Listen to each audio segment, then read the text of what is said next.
नमस्कार बंधुगण मु संजय मु आपको एसएन एजुकेशन चैनल को स्वागतम जनाऊँगी। आज आपण बहुत बड़ बिग अपडेट रही शिक्षा संबंधी अपडेट रही जो बंधु मैंने ये चैनल को नुआ कर अनुरोध से इनफॉर्मेटिव वीडियो पाइबापी सब्सक्राइब करनी। चलो देखा कौन अपडेट रही प्रथम देखा मध्याह्न भोजन खाई 21 छात्र छात्री असुस्थ। मध्याह्न भोजन खाई ब्रह्मगिरी ब्लॉक अंतर्गत डिम्रीसेणा सरकारी प्राथमिक विद्यालयर 21 जन छात्र छात्री असुस्थ हो पड़ती। सूचना अनुजाई गुरुवार स्कूल रे पिला मध्याह्न भोजन दि जाइथिला। सेमाने भात डालमा खाइथिले। खाइबार प्राय अध घंटाए पर पिला खेलिबा पई छड़ाइथिला। सेमाने स्कूल पड़ियारे खेलाबुला करुथुवा बेले किछि छात्र छात्रींकर मुंड बुलाइबारु सेमाने पड़ी जाइथिले। सेहीपरि केते जनकर बांती मध्ये होइथिला। प्रधान शिक्षक ए संपर्क में सेमानक अभिभावक को खबर देवा सह पिला हस्पिटाल नेबार व्यवस्था करथिले। आंबुलांस रे सेमानकु रेबेणा नुआगाँ गोष्ठी स्वास्थ्य केन्द्र में भर्ती कराइथिला। प्रथमे 12 जन एवं परे अन्य एक आंबुलांस रे 9 जन को हस्पिटाल निया जाइथिला।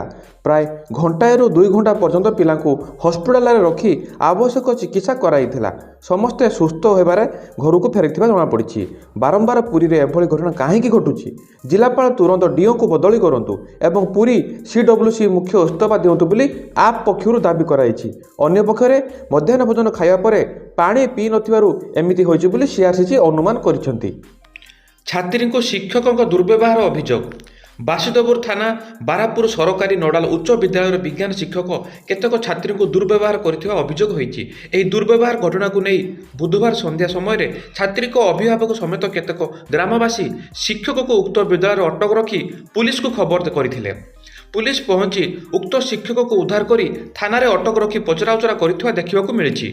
दुर्व्यवहार संपर्क में विज्ञान शिक्षक को पचारिबारु से कहती विद्यालय परिसर में सीसीटीवी रही तांकु जांच करिपारंती। जदि मु पिलामानक प्रति कौनसी दुर्व्यवहार करिथाए तेबे मते जेकोसी दंड देई परिबे। एसबु अभियोग भित्तिहीन। मो विरोध में एक षड्यंत्र करा जायछि बोली कहिथिले। थानाधिकारी लोपामुद्रा नायक उक्त विद्यालय पहुंची घटना संपर्क में पचराउचरा करी घटनार तदंत करिथिबा कहिसंती। मध्याह्न भोजन में बिस्कुट खाइले छात्र छात्री। भंडारीपोखरी गोष्ठी शिक्षा विभाग अंतर्गत मालदा पंचायत चतुर्भुजपुर प्राथमिक विद्यालय मध्याह्न भोजन गुरुवार बंद रही जणाଯାଇଛି।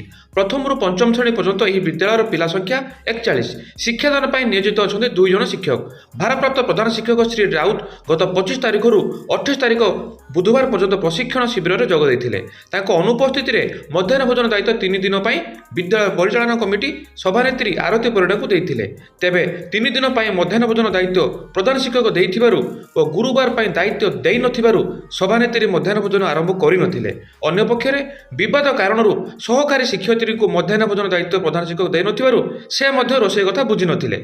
सहकारी शिक्षयित्री मध्य ए संपर्क में ब्लॉक शिक्षा कार्यालय को जणाई नथिले। पिलामाने मध्याह्न रे उपास रहिथिबा देखि सहकारी शिक्षयित्री 5 टंकिया बिस्कुट पैकेट पिला को धराई देथिले। अभिभावक ठारू सूचना पाई शिक्षा संयोजक विद्यालय पहुंची पर गोष्ठी शिक्षा संयोजक अक्षय कुमार जेना और एमपीओ मंजुला नायक विद्यालय पहुंची पचराउचरा करथिले। शुक्रवार एने कार्यानुष्ठान ग्रहण करा बोली आश्वासन दे फेरी जाइथिबा जणा जाइछि। एणिकी स्कूल रे स्वतंत्र ओडिया शिक्षक। एणिकी स्कूल रे नियुक्त हेबे मातृभाषा पाई स्वतंत्र ओडिया शिक्षक। 1984 ट्रेंड ग्रेजुएट टीचर पदवी 496 जन को ओडिया शिक्षक पर चयन करा सेमाने स्वतंत्र भावे ओडिया शिक्षक भावे नियुक्त हेबे। राज्य सरकार ओडिया अस्मिता ओडिया भाषा को गुरुत्व देउथुवा बेले गणशिक्षा विभाग एपरि निष्पत्ति नेइछि। एबे नियुक्त हेबाकु थिबा 1984 टीजीटी कला पदवी 496 पदवी रे ओडिया शिक्षक भावे नियुक्त हेतबो। सेमानकु समान पे स्केल रे दरमा प्रदान करा जिवो। एथिसह समस्त प्रकार सुविधा सुजोग दिया जिवो। गणशिक्षा विभाग पक्षरु एहा मध्ये कुआ जायछि जे टीजीटी शिक्षक पदवी टीजीटी कला रे एक सब कैटेगरी रे रहिबो। आगरु टीजीटी कला शिक्षक माने सब विषय पढ़ाउथले अर्थात इतिहास ठू आरंभ करी साहित्य जाय सब पढ़ाउथले। स्कूल सेपरि स्वतंत्र भावे विषय शिक्षक नथिले। विशेषकर ओडिया शिक्षा पर कौन स्वतंत्र शिक्षक नथिले। तेबे गणशिक्षा विभाग एवं नियुक्ति हेबाकु थिबा 1984 टीजीटी कला पदवी 496 पदवी रे ओडिया शिक्षक भाव नियुक्त देव। सेमानकु समान पे स्केल रे दरमा प्रदान करा जिवो। एथिसह समस्त प्रकार सुविधा सुजोग दिया जिवो। गणशिक्षा विभाग पक्षरु यह मध्ये कहिछि जे टीजीटी शिक्षक पदवी टीजीटी कला एक सब कैटेगरी रहिबो। एपरि विज्ञप्ति प्रकाश परे शिक्षाविद शिक्षार्थी महल में खुशीर लहर खेली जाइछि।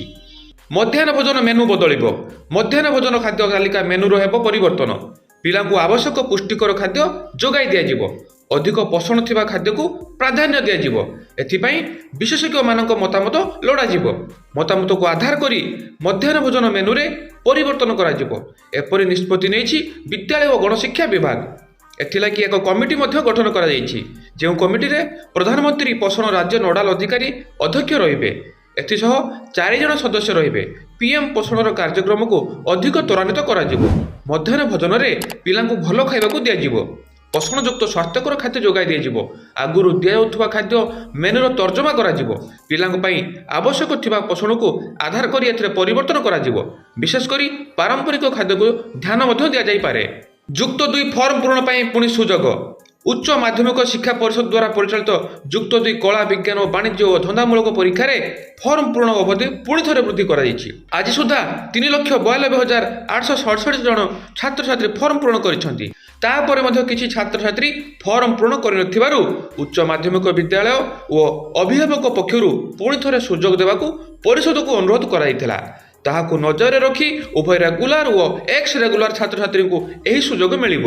ନଭେମ୍ବର 29 ଓ 30 ତାରିଖରେ ପରୀକ୍ଷାର୍ଥୀ 600 ଟଙ୍କା ଜରିମାନା ସହ ଫର୍ମ ପୂରଣ ଏବଂ ନଭେମ୍ବର 29ରୁ ଡିସେମ୍ବର 2 ମଧ୍ୟରେ ଫି ଦାଖଲ କରିପାରିବେ।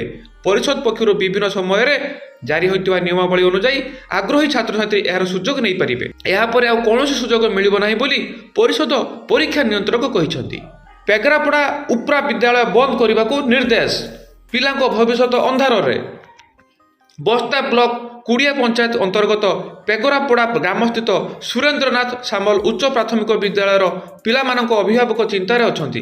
କାରଣ ଏହା ବ୍ଲକ ଗ୍ରାଣ୍ଟ ସ୍କୁଲ ହୋଇଥିବାରୁ ଏବେ ଏଠାରେ କାର୍ଯ୍ୟରତ ଜଣେ ମାତ୍ର ଶିକ୍ଷକ ଆସନ୍ତା ନଭେମ୍ବର 30 ତାରିଖରେ ଅବସର ନେବା ପରେ ଆଉ ଶିକ୍ଷକ ନିଯୁକ୍ତି ହେବ ନାହିଁ।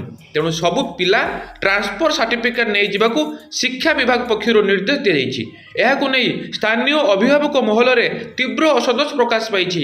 ବିଦ୍ୟାଳୟଟି ବ୍ଲକ ଗ୍ରାଣ୍ଟ ସ୍କୁଲ ହୋଇଥିବା ଯୋଗୁଁ କୌଣସି ଶିକ୍ଷକକୁ ଏଠାରେ ନିଯୁକ୍ତି ମିଳିବ ନାହିଁ ବୋଲି ପୂର୍ବରୁ ଶିକ୍ଷା ବିଭାଗର ନିର୍ଦ୍ଦେଶ ରହିଛି। ଏହି ବିଦ୍ୟାଳୟଠାରୁ 8ରୁ 10 କିଲୋମିଟର ଦୂରରେ ରହିଛି ବାହାରଦା ପଞ୍ଚାୟତର ସରକାରୀ ଉଚ୍ଚ ପ୍ରାଥମିକ ବିଦ୍ୟାଳୟ। ବାଟରେ 60 ନମ୍ବର ଜାତୀୟ ରାଜପଥ ପଡ଼ୁଥିବାରୁ ଛୋଟ ଛୋଟ ପିଲାମାନଙ୍କୁ ଏତେ ଦୂରରେ ଥିବା ସ୍କୁଲରେ ଛାଡ଼ିବା ପାଇଁ ଭୟ କରୁଛନ୍ତି ଅଭିଭାବକ। ତେଣୁ ପିଲାମାନଙ୍କ ଭବିଷ୍ୟତକୁ ଦୃଷ୍ଟିରେ ରଖି ସ୍କୁଲ ବନ୍ଦ ନକରି ନୂତନ ଶିକ୍ଷକ ନିଯୁକ୍ତି ପାଇଁ ଅଭିଭାବକ ଜିଲ୍ଲାପାଳଙ୍କୁ ଭେଟି ଗୁହାରି ଜଣାଇଛନ୍ତି। ବିଏମ୍ସି ଅଞ୍ଚଳରେ ଶିକ୍ଷାନୁଷ୍ଠାନ ଦିନ 1ଟାରୁ ବନ୍ଦ। ଡିଜିପି ସମ୍ମିଳନୀ ଓ ପ୍ରଧାନମନ୍ତ୍ରୀ ନରେନ୍ଦ୍ର ମୋଦିଙ୍କ ଗସ୍ତକୁ ଦୃଷ୍ଟିରେ ରଖି ଶୁକ୍ରବାର ଭୁବନେଶ୍ୱର ମହାନଗର ନିଗମ ଅଞ୍ଚଳରେ ଥିବା ସମସ୍ତ ଶିକ୍ଷାନୁଷ୍ଠାନକୁ ଦିନ 1ଟାରୁ ବନ୍ଦ ରଖିବାକୁ ନିଷ୍ପତ୍ତି ନିଆଯାଇଛି। ଶୁକ୍ରବାର ବିଏମ୍ସି ଅଞ୍ଚଳରେ ଥିବା ସମସ୍ତ ବିଦ୍ୟାଳୟ ଓ ମହାବିଦ୍ୟାଳୟ ଦିନ 1ଟା ପର୍ଯ୍ୟନ୍ତ ଖୋଲା ରହିବ। ଏହି ନିଷ୍ପତ୍ତିକୁ କାର୍ଯ୍ୟକାରୀ କରିବାକୁ ରାଜ୍ୟ ସରକାର ନିର୍ଦ୍ଦେଶ ଦେଇଛନ୍ତି। 1785 ପଦରେ ରେଲୱେ ନିଯୁକ୍ତି। ସରକାରୀ ଚାକିରି ସନ୍ଧାନରେ ରହିଥିବା ସମସ୍ତ ଆଶାୟୀଙ୍କ ପାଇଁ ଆସିଛି ଏକ ବଡ଼ ସୁଯୋଗ। 1785ଟି ଆକ୍ଟ ଆପ୍ରେଣ୍ଟିସ୍ ପଦ ପୂରଣ ପାଇଁ ରେଲୱେ ଭର୍ତ୍ତି ସେଲ୍ ଦକ୍ଷିଣ ପୂର୍ବ ରେଳବାଇ ପକ୍ଷରୁ ବିଜ୍ଞପ୍ତି ପ୍ରକାଶ ପାଇଛି। ନଭେମ୍ବର 28 ତାରିଖରୁ ଏଥିପାଇଁ ଅନଲାଇନ୍ ଆବେଦନ ପ୍ରକ୍ରିୟା ଆରମ୍ଭ ହୋଇ ଡିସେମ୍ବର 17 ତାରିଖରେ ସମାପ୍ତ ହେବ। ଡେସ୍କ୍ରିପସନରେ ନୋଟିଫିକେସନ୍ ଲିଙ୍କକୁ ଯାଇ ପ୍ରାର୍ଥୀମାନେ ସବିଶେଷ ତଥ୍ୟ ପାଇପାରିବେ। ଏଥିପାଇଁ ପ୍ରାର୍ଥୀକୁ 100 ଟଙ୍କାର ଆବେଦନ ଫିସ୍ ଜମା କରିବାକୁ ପଡ଼ିବ, ଯାହାକି ଅଣଫେରସ୍ତ ଯୋଗ୍ୟ ଅଟେ। ST, SC, PWD ଓ ମହିଳା ପ୍ରାର୍ଥୀଙ୍କ ପାଇଁ ଏହା ଛାଡ଼ କରାଯାଇଛି। ପେମେଣ୍ଟ ଅନଲାଇନ୍ ମୋଡ଼ରେ debit card, credit card, internet banking, UPI, wallet ମାଧ୍ୟମରେ ଗ୍ରହଣ କରାଯିବ। 2025 ମସିହା ଜାନୁଆରୀ ମାସ 1 ସୁଦ୍ଧା ପ୍ରାର୍ଥୀଙ୍କର ବୟସ ଯୋଗ୍ୟତା 15ରୁ 24 ବର୍ଷ ମଧ୍ୟରେ ରହିଥିବା ଆବଶ୍ୟକ। ପ୍ରାର୍ଥୀ ମାଟ୍ରିକ ପାସ୍ ସହ NCVT, ITI ପାସ୍ କରିଥିବା ଆବଶ୍ୟକ। ଆଜି ପାଇଁ ନ୍ୟୁଜ୍ ଅପଡ଼େଟ୍ ଏତିକିରେ ସମାପ୍ତ ହେଉଛି। ଆପଣମାନଙ୍କୁ ନ୍ୟୁଜ୍ ଅପଡ଼େଟ୍ କେମିତି ଲାଗିଲା ନିଶ୍ଚିତ କମେଣ୍ଟ ମାଧ୍ୟମରେ ଜଣାଇବେ। ଆଉ ଯେଉଁ ବନ୍ଧୁମାନେ ଏହି ଚ୍ୟାନେଲକୁ ନୂଆ କରି ଆସିଛନ୍ତି ସେମାନଙ୍କୁ ଅନୁରୋଧ ସେମାନେ ସବସ୍କ୍ରାଇବ୍ କରିଦିଅନ୍ତୁ, କାରଣ ଏହି ଚ୍ୟାନେଲ ମାଧ୍ୟମରେ ଯେଉଁ ଇନଫର୍ମେଟିଭ୍ ଭିଡ଼ିଓ ଆସିବ ଆପଣମାନେ ସର୍ବପ୍ରଥମେ ପାଇପାରିବେ। ତେଣୁ ଆଜି ପାଇଁ ମୁଁ ରହୁଛି ସଞ୍ଜୟ। ଭଗବାନ ସମସ୍ତଙ୍କର ମଙ୍ଗଳ କରନ୍ତୁ। ଜୟ ଜଗନ୍ନାଥ। ବନ୍ଦେ ଉତ୍କଳ ଜନନୀ।